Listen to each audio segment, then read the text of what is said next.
Hello, everyone, and welcome to All Things Politics. Let's get right to it. Benin is the country of West Africa, Benin, for sale. There are reports circulating that the president of Benin, Patrice Talon, is in the process or negotiations to sell some part of Benin to a consortium of racist billionaires. Um, Again, right now, this is alleged, but this is the conversation. At the head of the racist consortium is Peter Thiel. All right. Most of you may know Peter Thiel, and some of you may not. Excuse me. But before we address what Peter Thiel is planning to do, let's first address who is allowing Peter Thiel's idea to come to fruition, or possibly or potentially come to fruition. And we're talking about the president of Benin, Patrice Talon. Um, he's been president of Benin since 2016, where in 2021 he was reelected. This is his second term, and by all accounts, it will be his last run, or his last political run as president of Benin.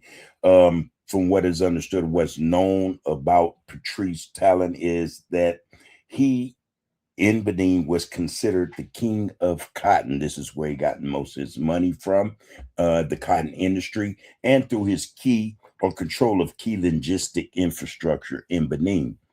Um, how he and Peter Thiel came into contact is anyone's guess. However, um, what we do know about Peter Thiel, which is quite shocking in and of itself, is that he's a German American known billionaire. In fact, he is known to be um, a conservative donor, also co-founder or co-founding PayPal and Planetar Technologies, and being the first outside investor in Facebook. This guy rubs elbows with some of the worst and richest people in the world.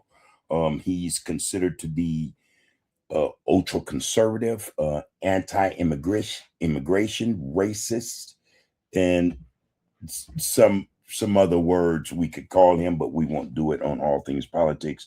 Let's just suffice it to say that he is labeled as a racist, not necessarily by mainstream media, but he is frequently criticized for holding far right and anti-democratic and nativist views, as well as associating with white nationalist figures, something I've already hinted at or spoken of or spoken to. Let's get into a clip I have. This clip is a little more telling. I think that it would give the people a little more insight in what the objective, what Peter Thiel's objective is, and who it concerns. Let's get into this clip, okay?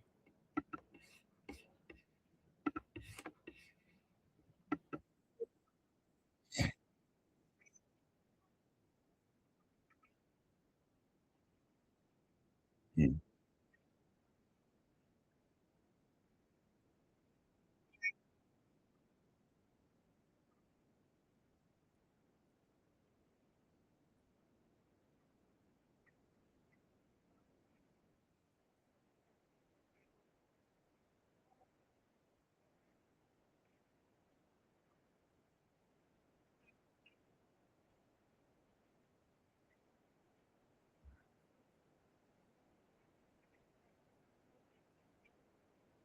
Mm.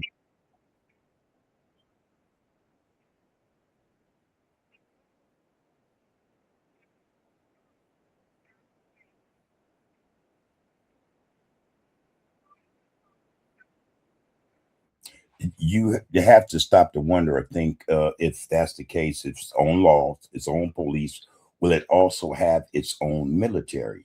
Um, I'm thinking that if something like this is put into effect, is worked out, or an agreement is made, as far as this becoming an autonomous city government, a sovereign in and of itself within the parameters of a sovereign nation, does it have then also the right to have a military,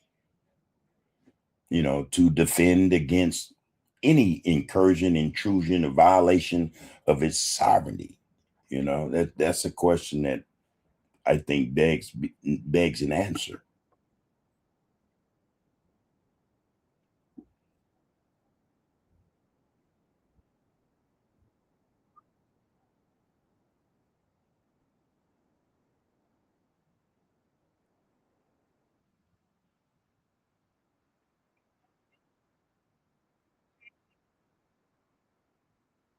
Hmm.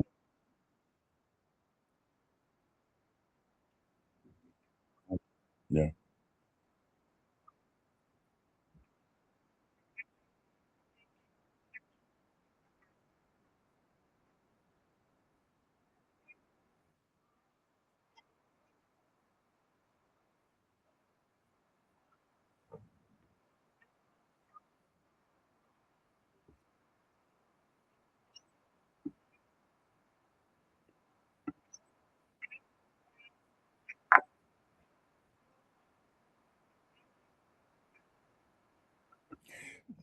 This reminds me of a similar project in South America. I don't remember exactly where, but South America has a similar situation where people with money went into some spot in South America and created their own community. Um, that community consists of its own government, its own police force, its rights, its sovereign rights to do as it please without interference or interruption from anyone around it, outside it. So this sounds actually very, very familiar. I've heard this song before. Yes.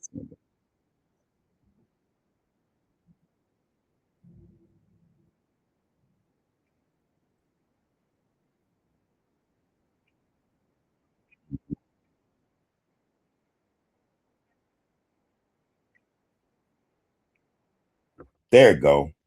Honduras. Same people. What are they doing in Prospera, Honduras? Probably the same thing they'll be doing in Prospera, Benin.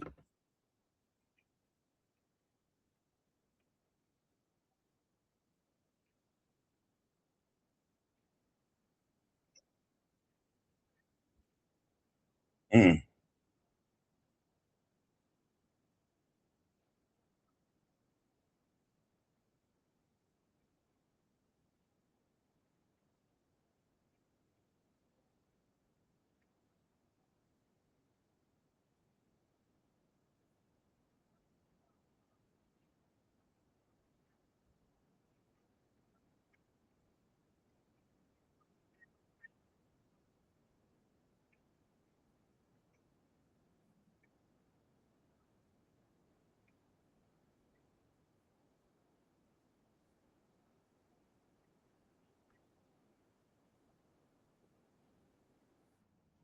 Okay, so I just researched or looked up Prospera, Honduras. It's called a Special Economic Zone, a ZEDE, in Roatan, Honduras. It focuses on producing services and fostering innovation rather than traditional goods. Uh, Key outputs include specialized legal slash governance, technology, and biotechnology service, alongside high tech manufacturing such as robotics based wood construction. It also hosts biotech, clinical studies, cryptocurrency, and financial services. Biotechnology and health. Prospera supports regenerative medicine, including gene and tissue engineering therapies developed on site. What does that mean, actually? Regenerative medicine, including gene and tissue engineering therapies. Um, y- uh, I'm going to research this because I think this right here requires a whole lot more than meets the eye. I think. Okay, back to the story. Hmm.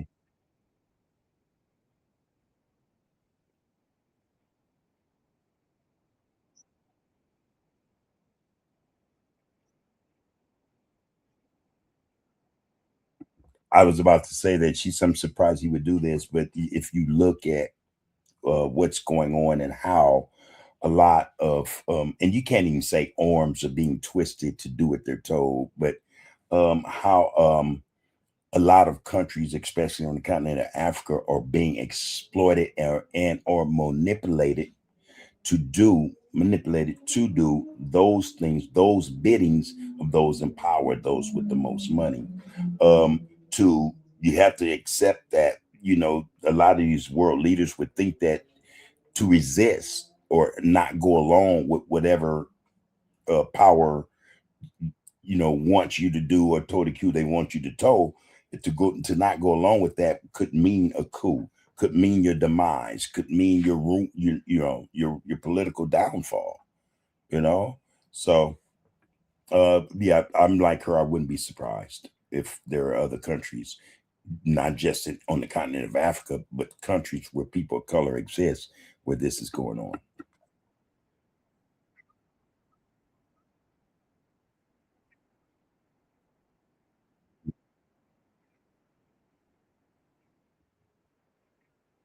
And see, that's where a fallacy exists also, where we tend to use words that has no significance, have no meaning behind them.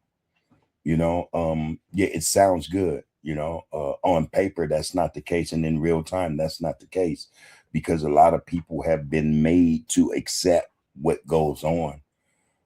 They've been made to accept the system as it is, the status quo as it is. So when a lot of us use loosely what belongs to the people, there's no real validity behind that. That only occurs that's only real when the people take up arms, when the people rise up against the oppressors, or those who suppress the the progress of the people, the benefit and the well-being of the people.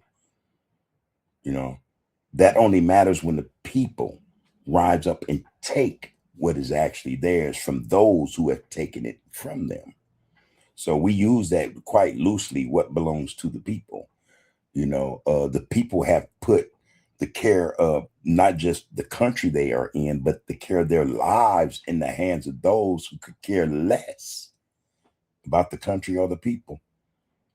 So what belongs to the people only belongs to the people if they take care of it, if they own it.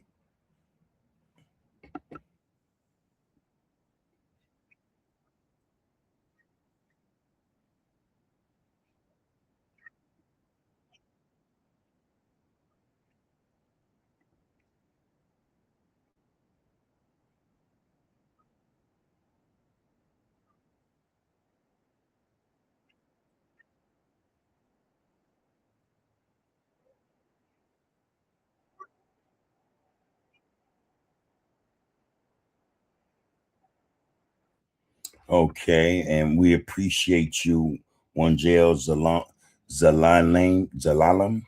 We appreciate that piece from you. I have to say though, people, when we're dealing with things of this nature, there's a lot more to it than a lot of us are willing to admit.